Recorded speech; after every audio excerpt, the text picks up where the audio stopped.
Assalamualaikum warahmatullahi wabarakatuh. Berjumpa lagi dengan Bang Diko.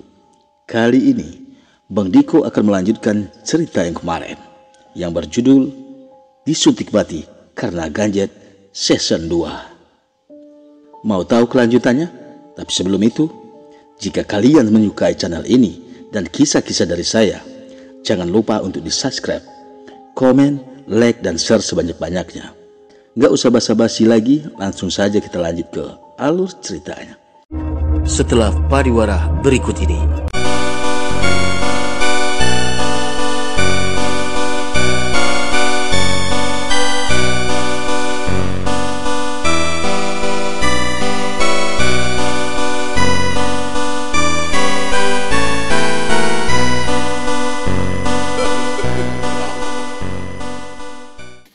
Bismillahirrahmanirrahim.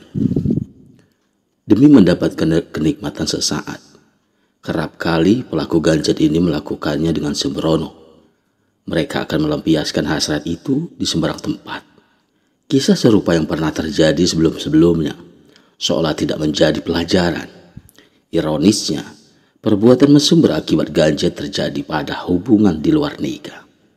Hal itu pula yang membuat kita orang awam berpikir bahwa fenomena ganjet adalah azab dari Yang Maha Kuasa. Allahu a'lam. Melihat ada celah, aku menghampiri salah satu orang yang terlibat dalam tim evakuasi korban ganjet itu.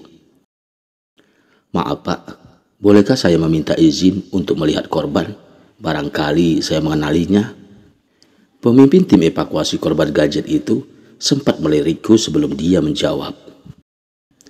Sebaiknya jangan di sini, karena hal itu akan memancing kerumunan warga lainnya. Aku mengurungkan niat itu, karena jawaban Bapak ini cukup bisa dimengerti. Betapa tersayatnya hati ini, tak kalah menyaksikan kedua korban mesum berakibat ganjet itu dimasukkan ke dalam mobil ambulans dalam keadaan berpangkuh tindih, walau telah ditutup dengan kain. Ada empati terbersit dalam diri, karena pernah menjadi bagian dalam kisah yang serupa di waktu sebelumnya. Karena rasa empati itulah, aku sampai menanyakan tentang kedua pendaki itu pada security yang bertugas menjaga pos Bukit Sulap. Sebenarnya Bukit Sulap bukanlah seperti gunung pada umumnya. Ikonik Kota Lubuk Linggau ini sudah dikelola menjadi Taman Alam Wisata Bukit Sulap Kerinci Berat. Memang jika hari libur kerja seperti ini, pengunjung yang datang akan lebih banyak dibandingkan hari-hari biasa. Maaf Pak, boleh saya minta informasi tentang sepasang kekasih korban ganjet ini? Ujarku pada salah satu di antara 3 orang penjaga pos. Kita baru saja selesai mengadakan event besar berskala nasional, Prakerjunas Balap Sepeda Gunung, dalam rangka mempromosikan event yang lebih besar, tingkat internasional kelas downhill. Alhamdulillah, event itu berjalan dengan baik dan sesuai rencana. Pengunjung yang datang membludak. Alhasil, beberapa orang yang datang tidak terdaftar sebagai pengunjung resmi kami. Jadi, kedua pelaku mesum yang diduga sepasang kekasih itu kami tidak memiliki informasi tentang identitasnya. Jawabnya, kalau begitu berarti mereka bukan seorang pendaki yang terdaftar di Simaksi, ujarku.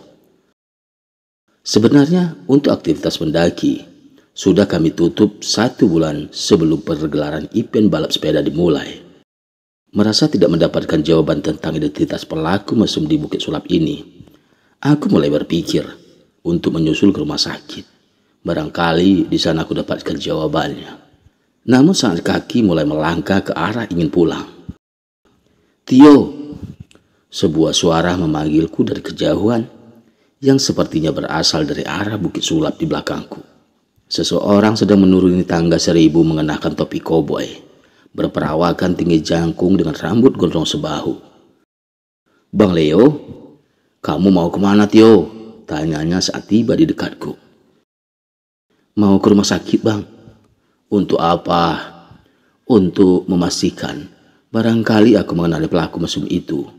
"Sebentar lagi saja, Tio. Sekarang rumah sakit pasti ramai oleh warga yang ingin melihatnya. Kamu tahu sendiri kan, warga di sini sangat berantusias pada hal semacam itu." Apa yang Bang Leo katakan ada benarnya. Apalagi kejadian semacam ini sangat jarang terjadi. Untuk itulah aku menunda sejenak rencana ke rumah sakit. "Oh ya, abang sendiri dari mana?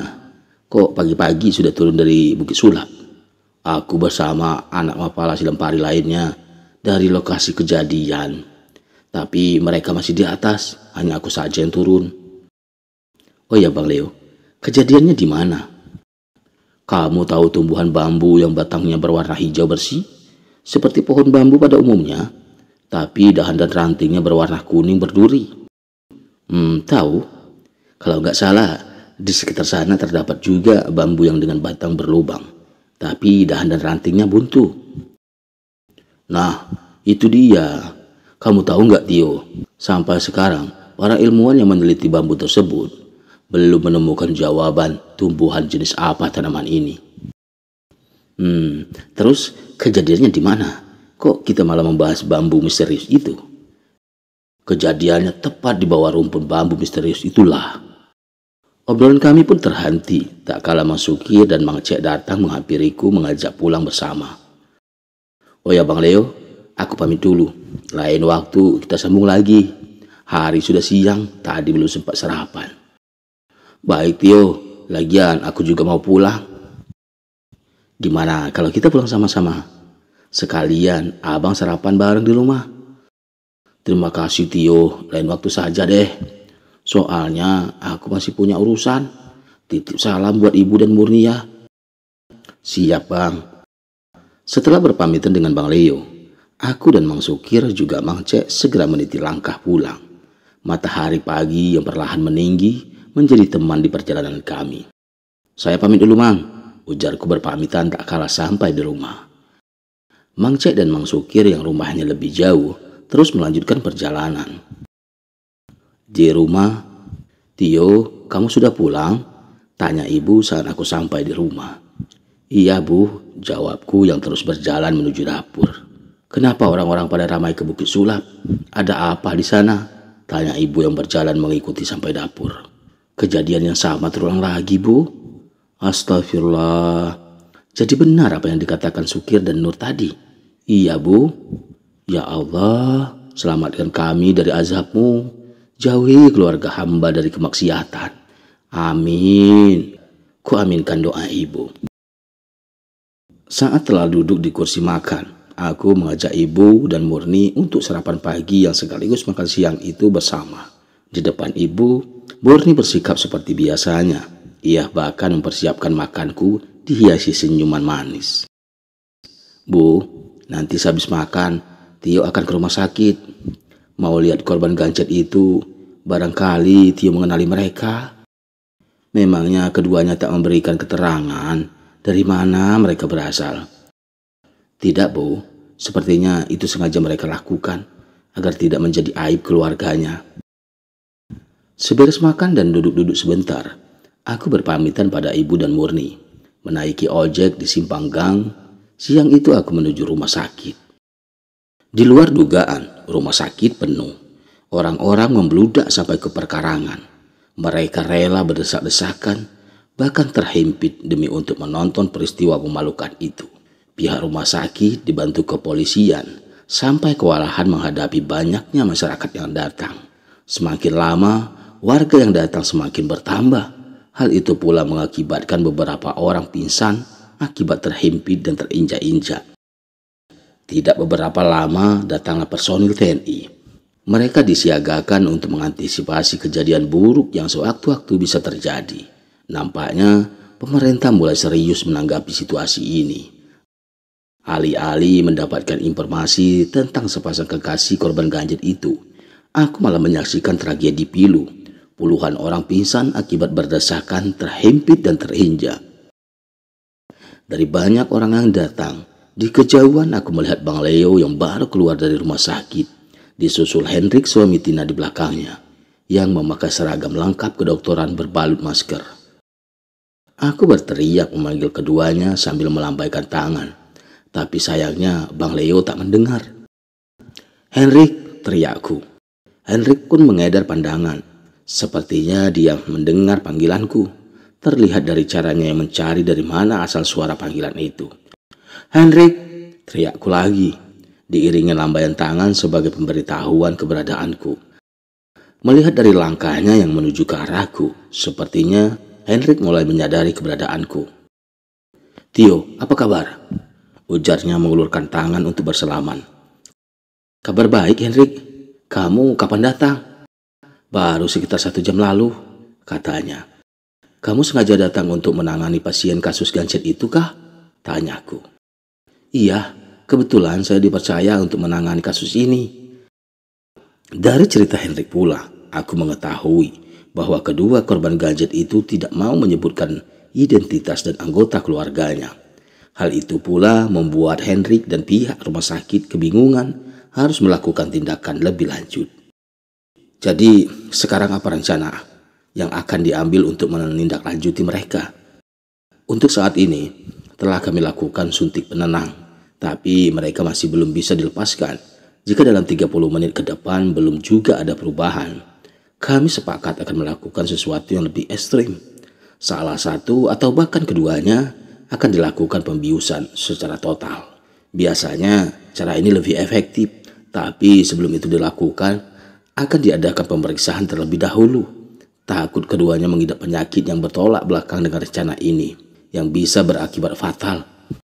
Semoga berhasil, Hendrik. Ingat, jika semua sudah selesai, jangan lupa main ke rumah. Jika tidak ingin bermusuhan." "Hehehe, tentu Tio. Saya akan hubungi kamu setelah semuanya beres. Sekarang saya pamit dulu untuk memeriksa kembali pasien." "Oh ya Hendrik, semoga sukses." "Terima kasih Tio." Hendrik pun kembali masuk ke dalam rumah sakit. Bersama dengan itu, sebuah suara yang berasal dari toa megafon personil TNI mengalihkan pandanganku.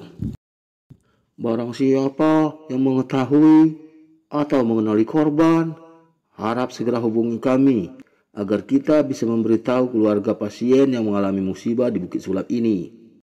Berikut dengan dibagikannya lembaran kertas bergambar wajah kedua korban. Aku mengambil lembaran kertas itu. Berhubung kedua korban gancet ini tidak kukenali, siang itu aku kembali lagi ke rumah. Dari kabar yang terdengar, sampai sore pihak rumah sakit dan kepolisian belum mendapatkan konfirmasi resmi dari keluarga kedua korban. Upaya pencarian keluarga korban tidak semerta-merta dihentikan sampai di situ. Berbagai macam cara pun terus dilakukan, sampai diumum dari masjid ke masjid. Untuk saat ini, hanya itu kabar yang aku dengar. Keesokan harinya Bang Leo menelpon. Di telepon dia mengatakan bahwa tidak dapat ikut serta dalam misi kembali ke Gunung Dempo di Pagar Alam, dengan alasan mendapatkan tugas dari organisasi Mapalasi Lempari. Berhubung Bang Leo berhalangan hadir, aku berniat untuk memberitahu Tina tentang ketidakikutsertaannya dalam misi kembali ke kota Pagar Alam, agar dia tidak terlalu shock bila mendengar kabarnya dari awal. Sengaja aku tidak berpamitan atau meminta izin pada Murni, takut nanti permasalahan yang ada malah semakin menjadi-jadi. Namun saat sampai di depan rumah Om Wardana, sepertinya sedang ada tamu hari ini. Awalnya aku ingin mengurungkan niat, tapi suara yang terdengar dari luar sepertinya aku sangat mengenalinya. Aku mencoba memasang pendengaran dan benar saja, rupanya suara itu berasal dari kedua orang tua Tina. Di teras rumah Om Wardana, aku mendengar semua percakapan mereka. Dan ternyata kedua orang tua Tina sudah mengetahui masalah yang sedang dihadapi anaknya. Aku bersabar menunggu momentum yang tepat di balik pintu, mencari timing untuk bisa masuk ke dalam obrolan mereka. Sampai jumpa lagi di episode berikutnya.